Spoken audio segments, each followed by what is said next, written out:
para darmos início a mais um estudo sobre a fachada sul, conhecendo a palavra de Deus através dos mosaicos que compõem esta fachada. Mas se você deixou de assistir, de acompanhar um dos nossos programas, convido você a fazer uma visita no YouTube da TV Aparecida e através da hashtag Jornada Bíblica acompanhar ou rever um dos programas que deixamos de assistir ou que você gostaria aí de apresentar para os seus amigos, para que eles possam conhecer a grande riqueza que é o Santuário Nacional e esta Bíblia que vai sendo composta aos poucos através das paredes externas aqui do santuário.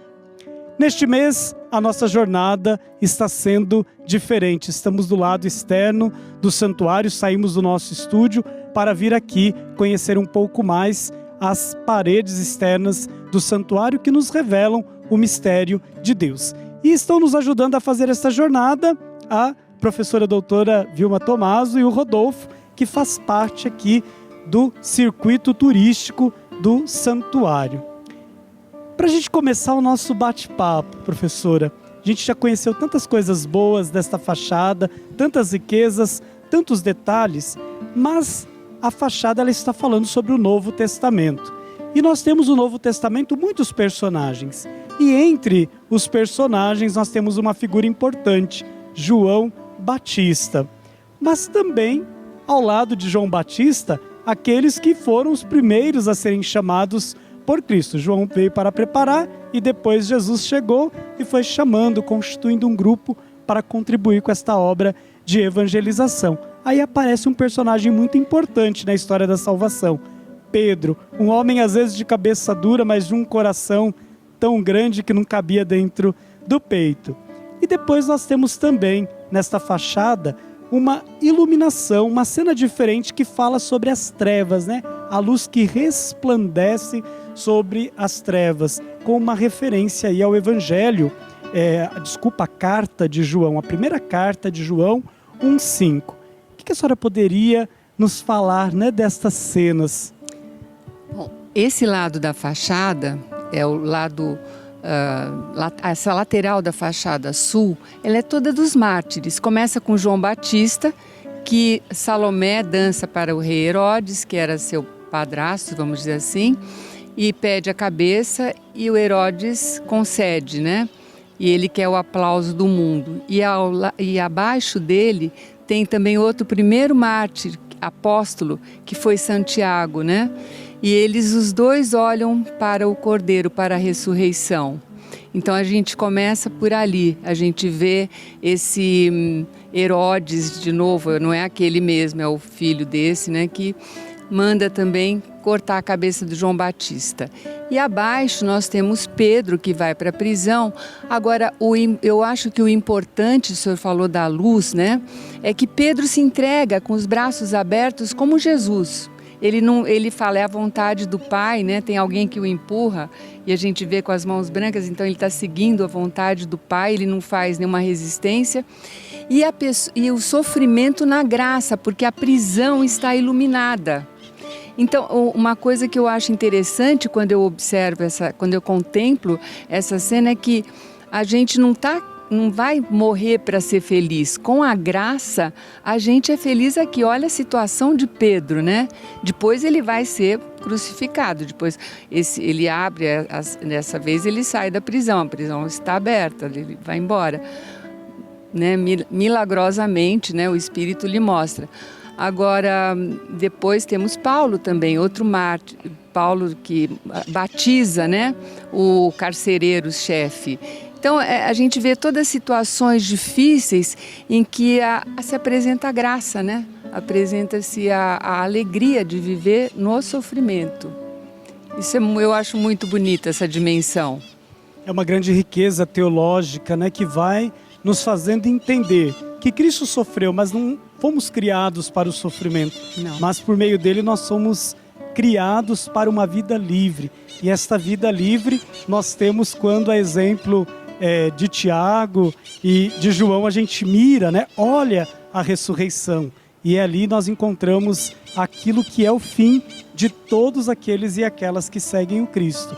Um dia também vamos contemplar o Senhor glorioso face a face, porque Maria, na sua assunção, já nos antecipa que um dia também ressuscitaremos, estaremos juntos na casa do Pai. Ali tem uma luz também nesse mosaico. É importante, né, esse detalhe da riqueza da luz. Onde ele está? Ele está num lugar de trevas, né? Que é uma prisão romana e tem tudo para ele ser infeliz. É um lugar de trevas. Mas é pela graça, Jesus não fala, eu sou a luz do mundo, né? Ele traz a luz. Não é a luz criada, é a luz incriada. É essa luz que nos ilumina, é essa luz que nós recebemos no batismo. Por que a gente recebe uma velinha quando a gente é batizado, né? Por quê? Porque a gente recebe a luz que foi apagada quando os nossos pais primordiais, Adão e Eva, pecaram. Mas veja, padre, como é tudo entrelaçado, né? Não dá para a gente falar de um detalhe só. Está uma coisa ligada com a outra, né? Eu diria que nesta fachada, como também na fachada norte do santuário, parece-me que os artistas, eles com um fio de ouro, eles vão costurando toda a história da salvação. E aí é tão frágil tudo isso que nós temos que cuidar para que isso não se perca na história. Verdade. Mas que a gente vá transmitindo nesta mensagem, a mensagem que esses painéis vão relatando para nós e que se unem com o interior da Basílica. Sim. É uma obra que completa a outra. E as duas unidas nos evangelizam, nos plasmam para uma vida em Cristo. Que coisa maravilhosa, né? Olhar e contemplar estes painéis. Rodolfo, existem outras cenas também que a gente pode contemplar nesta fachada, nesta parte leste do santuário, que é a cena de um altar.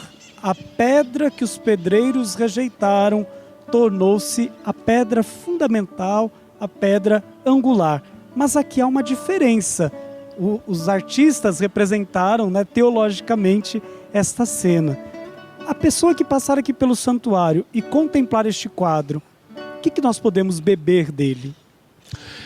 É de fato uma cena muito bonita, padre, onde remete que aqueles que testemunharam, né, com o sangue do martírio, eles foram agora planificados, premiados desse encontro com o Cristo lá no céu, né? Ali eles dividem a mesa, melhor dizendo, né? Os 4 representados na fachada, ali eles dividem a mesma mesa, mas ao mesmo tempo eles se tornam a mesa, porque mostram que de fato eles estão inseridos no próprio Cristo, que é aquele que provém o alimento eterno. Aquilo que a gente vê de maneira bastante simbólica ali na fachada é o que nós celebramos todos os dias aqui dentro desse santuário. Por enquanto, nós temos lampejos, né? Gostinhos de uma Jerusalém celeste, de uma liturgia toda plena, mas ali naquela representação toda simbólica, retrata que nós também, um dia, passando por essa terra, quem sabe também por testemunho como foi esses representados, nós seremos também um dia premiados, planificados e teremos esse gozo eterno de estarmos na presença do Cristo, nele e com ele. Então aquela mesa, ao mesmo tempo que forma de fato uma mesa, ela tem também o formato de uma tenda, mostra como se fosse de fato a casa que Deus prepara para a gente na morada eterna. É muito interessante. Ô Vilma, me veio agora aqui em mente, porque quando a gente falou lá da fachada norte, né? Tá quase fazendo um ano que nós fizemos um programa especial de lá. Você falava assim, olha, tem um detalhe tão rico naquela fachada que Moisés está construindo a tenda, mas tem uma pessoa ali com um novelo. E aí, agora aqui conversando e olhando, eu falei, nossa, mas tem uma cena tão bonita, né, que nós esquecemos de falar dela lá no nosso primeiro encontro, que Maria também tem um novelo. Tem. Por que essa cena? A Maria Tecelã. Isso é também no proto-evangelho de Tiago.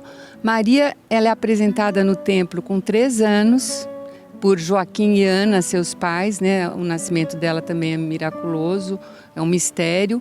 E ela, ao chegar, ela começa a desfiar o véu do templo, aquele véu que foi feito ali na fachada norte, ela começa a desfiar. Por quê? Porque é ela, Maria, que vai tecer no seu ventre a carne do Verbo. E o Verbo se fez carne e habitou entre nós. Então, uma tradição antiga que é chamada de Maria Tecelã, aquela que tece o corpo de Cristo no seu ventre, né? Ela traz a humanidade para nós. A gente chama isso na teologia de sinergia, né? Porque Deus não faz nada sem a gente. Maria foi preparada, ela foi vocacionada, né? Ela tem essa vocação, mas ela teve que dizer sim, porque Deus quer ser amado em liberdade. Então Ele não nos obriga a nada.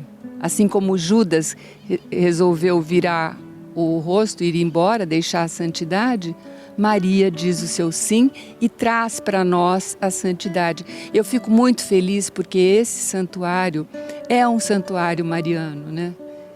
Então... E toda a teologia, tudo aquilo que vai emergindo, né, das paredes do santuário, é um convite para que a gente possa entrar em contato com este mistério que Maria carinhosamente ela teceu ali também no seu ventre, ajudada pelo Espírito Santo. Sim. Vilma, Rodolfo, muito obrigado por mais esta participação. A conversa é tão boa que passa tão rápido, né? Poderíamos ficar mais tempo aqui.